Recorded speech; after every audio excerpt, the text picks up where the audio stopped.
Previously, we discussed in English grammar about the prepositions. In particular, we discuss about in, by, with, on, at, different preposition. Now, today we discuss about some more prepositions with example. So, in particular, over means covering. Over કહેતા ઉપર. સ્પર્શનો ભાવ સૂચવતો નથી. કોઈ વસ્તુ લટકતી, ઉડતી કે ઘૂમતી હોય કે નીચેની વસ્તુને આવરી લે એવો અર્થ સૂચવાય ત્યારે ઓવર પ્રિપોઝિશન તરીકે વપરાતું હોય છે. That means it is not covered with the touchable sense, right? Over કહેતા ઉપર, જેનો ભાવ આપણે સ્પર્શ દ્વારા સૂચવતા નથી. એ જે સબસ્ટેન્સ છે, જે પાર્ટિકલ છે, એની જે પોઝિશન છે એના અનુસંધાને ઓવર પ્રિપોઝિશન ત્યાં મૂકાતું હોય છે. For example, he jumped over the wall. The birds are flying over the garden. So, as per the position of the noun or pronoun or object, this kind of preposition is put over there. After that, one another, that is above. Above is used to show higher position or level.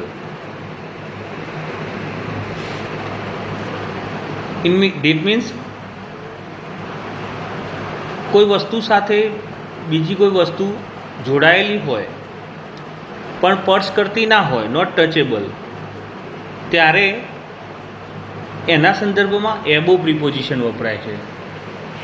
For example, જો એની વાત કરીએ તો the photograph is એબો The photograph is above the blackboard. He is above me in the classroom. તો આ પ્રકારનું preposition છે above, એને ખાસ ધ્યાન રાખજો કે કોઈ વસ્તુ જ્યારે કોઈ વસ્તુ સાથે જોડાયેલી હોય અથવા ઓબ્જેક્ટ એની જોડે સંલગ્ન હોય અને એને ટચ ના કરતી હોય, દેટ મીન્સ નોટ ટચેબલ, ત્યારે એના સંદર્ભમાં તો ક્યારેક progressive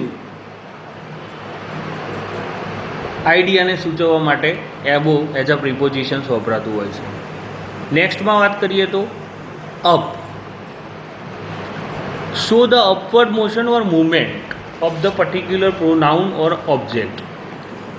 above that is use to show the upward motion or movement કહેતા ગતિ સૂચવતા જે ક્રિયાપદ સાથે અપ પ્રિપોઝિશન તરીકે તમે યુઝ કરો છો. For example, he climbed up A tree.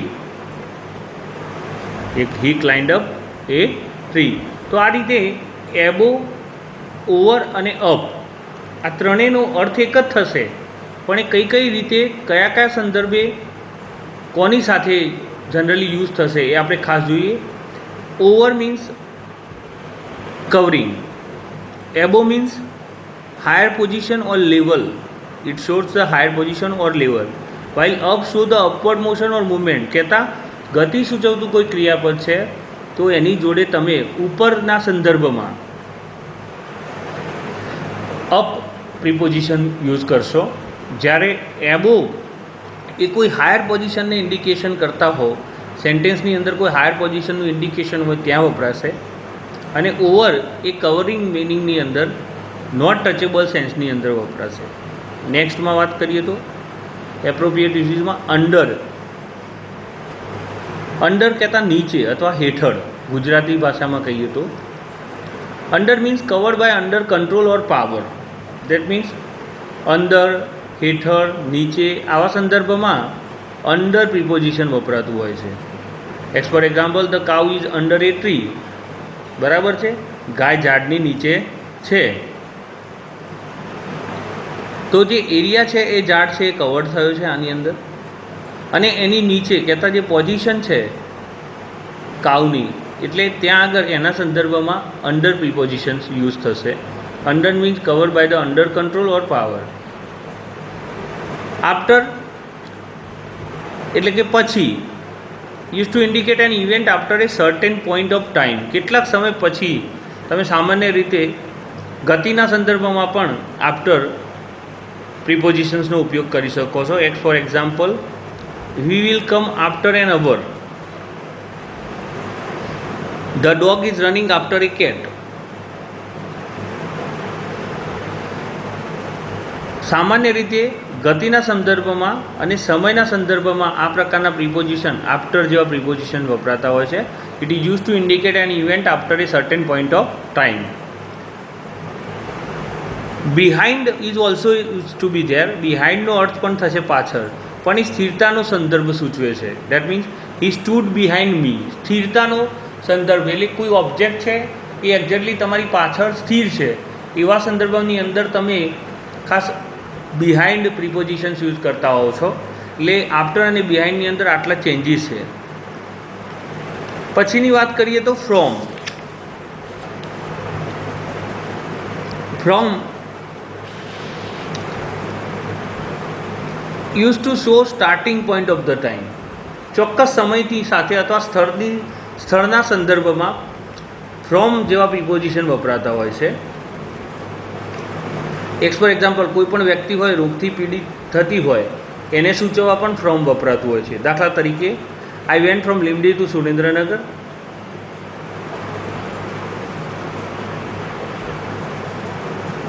He walks from morning to evening. He is suffering from cholera. તો આ પ્રકારના પ્રિપોઝિશનનો ઉપયોગ ફ્રોમ માટે વાત કરી એ આ રીતે થતો હોય છે જનરલી. એના પછી જો વાત કરીએ તો use to show ending point of the time. ની તરફ ગતિ સૂચવતા ક્રિયાપદ સાથે આ પ્રકારનું પ્રિપોઝિશન જનરલી વપરાતું હોય છે. દર્શન વેન્ટ ટુ સ્કૂલ એ એનું એક એક્ઝામ્પલ છે. એના પછી for use to show duration of time. Timing ડ્યુરેશનને સૂચવતો શબ્દ છે. એટલે એવા પ્રકારના જે ઓબ્જેક્ટ છે, ક્રિયાપદ છે ગતિશીલ, એની જોડે ફોર પણ વપરાતું હોય છે. જનરલી કોઈ ચોક્કસ સમયગાળો, period of time, perfect period of time, એ ફોર દ્વારા સૂચવાતો હોય છે. પૂર્ણ વર્તમાનકાળમાં આ પ્રકારના પ્રિપોઝિશનનો ખાસ ઉપયોગ થતો હોય છે. Perfect present tense, in particular we use this kind of preposition like for. He has been here for 15 years. He has been here for 15 years.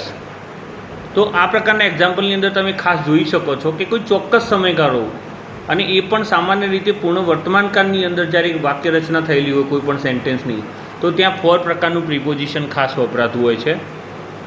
એના પછી વાત કરીએ તો સિન્સ. ચોક્કસ સમય આ પણ ધ્યાનમાં રાખીશું, પણ એ કોઈ ચોક્કસ પોઈન્ટ ઓફ ટાઈમના અનુસંધાને વપરાશે. Since is use to show the exact point of time. Use with the word like last evening, birthday, morning. આવા બધા સેન્ટેન્સીસની અંદર જો આવા બધા શબ્દ તમને દેખાય, લાસ્ટ ઇવનિંગ, બર્થડે, મોર્નિંગ, તો એક્ઝેક્ટલી ત્યાં પ્રિપોઝિશન્સ તરીકે સિન્સનો ઉપયોગ થતો હોય છે. સામાન્ય રીતે આ પણ પૂર્ણ વર્તમાનકાળ સાથે જ વપરાતું હોય છે. For example, I have not seen him since 15 August 1987. એક ચોક્કસ સમયગાળો 15 ઓગસ્ટ 1987થી એમને મેં જોયા નથી. એટલે ચોક્કસ સમયગાળા સાથે exact point of time since દ્વારા સૂચવાતું હોય છે. આ પ્રકારનું જે પ્રિપોઝિશન છે એ એક્ઝેક્ટલી પૂર્ણ વર્તમાનકાળ જોડે વપરાતું હોય છે. એના પછી વાત કરીએ પ્રિપોઝિશન્સમાં ટીલ અને અનટીલ. ટીલનો અર્થ થશે જ્યાં સુધી, ત્યાં સુધી. Both is use to show how long something is expected two last. જ્યાં સુધી અથવા તો ત્યાં સુધીના સંદર્ભમાં સામાન્ય રીતે હકાર વાક્યમાં ટીલનો ઉપયોગ થતો હોય છે. Generally till is use in affirmative sentence while until is used in negative sentence. કહેતા હકારાત્મક જે વાક્યો છે એની જોડે પ્રિપોઝિશન તરીકે ટીલનો ઉપયોગ થતો હોય છે, જ્યારે નકારાત્મક વાક્યોની અંદર જનરલી અન્ટિલનો ઉપયોગ થતો હોય છે. ફોર એક્ઝામ્પલ આપણે જોઈ લઈએ, wait till I come, do not go until I return.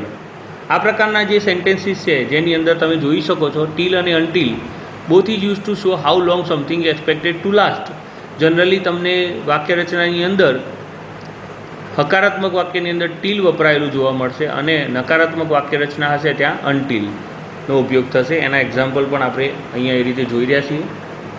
તો આ પ્રકારે આજના લેક્ચરની અંદર ખાસ આપણે જોઈ રહ્યા છીએ કે from, to, for, since, till, until આ પ્રકારના જે પ્રિપોઝિશન્સ છે, over, above, up, under, after, એનો પણ ઘણી જગ્યાએ કેટલાક રૂલ્સ એન્ડ રેગ્યુલેશન્સ સાથે એઝ અ પ્રિપોઝિશન્સ ઉપયોગ થતો હોય છે.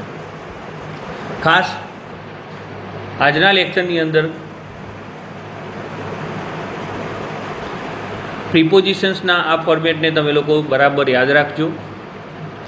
આવા ઘણી જ પ્રકારના પ્રિપોઝિશન્સ જે તમે અહીંયા જોઈ રહ્યા છો એના દ્વારા તમને ખાલી જગ્યા પૂછાતી હોય છે પેપરની અંદર, ગ્રામર પોર્શનની અંદર, અને એને તમારે બરાબર યાદ રાખી અને જે તે રૂલ્સ એન્ડ રેગ્યુલેશન્સની જે આપણે ચર્ચા કરી છે વિથ એક્ઝામ્પલ એનો ક્યાં ઉપયોગ થાય છે એ પ્રમાણે એને એપ્રોપ્રિએટ ફોર્મની અંદર એ ખાલી જગ્યા તમારે પ્રૂવ કરવાની હોય છે.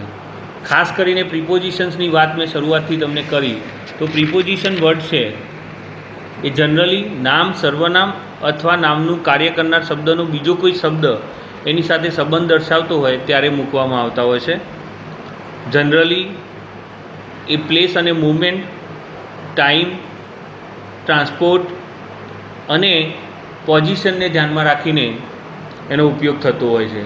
હવે આપણે એ પણ કેટેગરાઇઝ કરી લઈએ કે પ્રિપોઝિશન્સ તમે પ્લેસને લઈને ઇન, ઓન અને એટ વિશે અભ્યાસ કર્યો, ટાઈમને લઈને ઇન, ઓન, એટ આવશે. એના પછી આપણે ટ્રાન્સપોર્ટ અથવા પ્લેસને લઈને ઇન, ઓન, બાયનો અભ્યાસ કર્યો.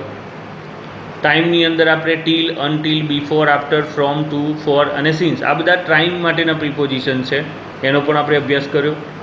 ખાસ જે વાક્ય રચના છે વાક્યની એની અંદરનું જે ક્રિયાપદ છે કહેતા વર્બ એનો કઈ પ્રકારે ઉપયોગ થયેલો છે એને ખાસ ધ્યાનમાં રાખવાનું થતું હોય છે આની અંદર તમારે, અને એને ધ્યાનમાં રાખીને તમે જે તે પ્રિપોઝિશન્સને ત્યાં યુઝ કરી શકો છો.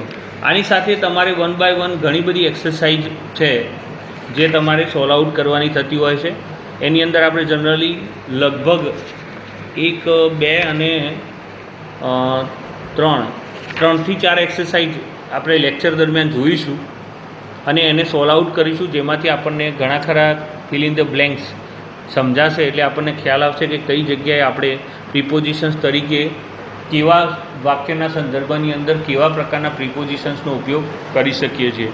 ખાસ આ બંને જે પ્રેઝન્ટેશનના ફોર્મ મેં આપને લેક્ચર 10 અને 11ની અંદર બતાવ્યા છે પ્રિપોઝિશન માટેના, એ દરેક પ્રિપોઝિશન તમારા અભ્યાસક્રમની અંદર છે, ગ્રામર પોર્શનની અંદર. એને એ જ પ્રકારે તૈયાર કરી અને એની જે એક્સરસાઇઝ છે એને વારંવાર એવા વાક્યો સાથે તમે મેચિંગ કરશો એટલે તમને time, place, movement, position, perfect time, expected, ઓબ્જેક્ટના સંદર્ભમાં, ગતિશીલ ક્રિયાપદના સંદર્ભમાં કેવા પ્રકારના પ્રિપોઝિશન્સનો કેવા સેન્ટેન્સીસની અંદર ઉપયોગ થશે એ તમને એક્સરસાઇઝના સોલ્યુશનથી ખ્યાલ આવશે.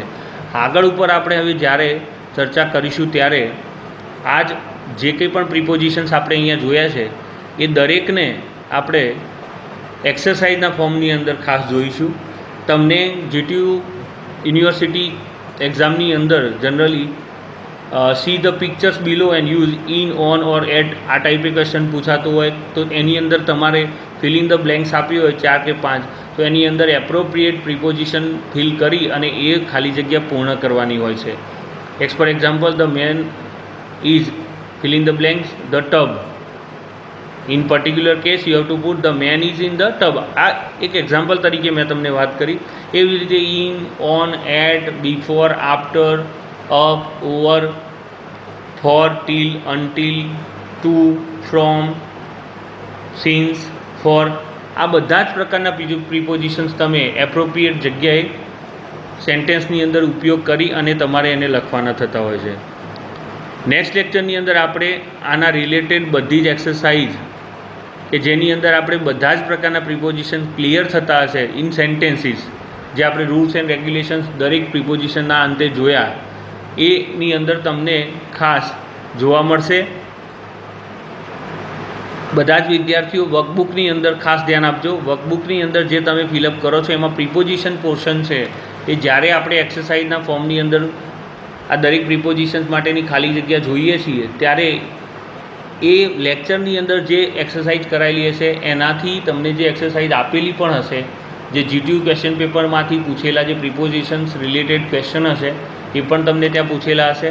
એટલે આ અને એ બંનેને મર્જ કરી અને તમે એની પ્રેક્ટિસ કરી શકો છો. ખાસ નેક્સ્ટ લેક્ચરની અંદર આપણે બધા પ્રિપોઝિશન્સ રિલેટેડ એક્સરસાઇઝનો અભ્યાસ કરીશું. જય સ્વામિનારાયણ.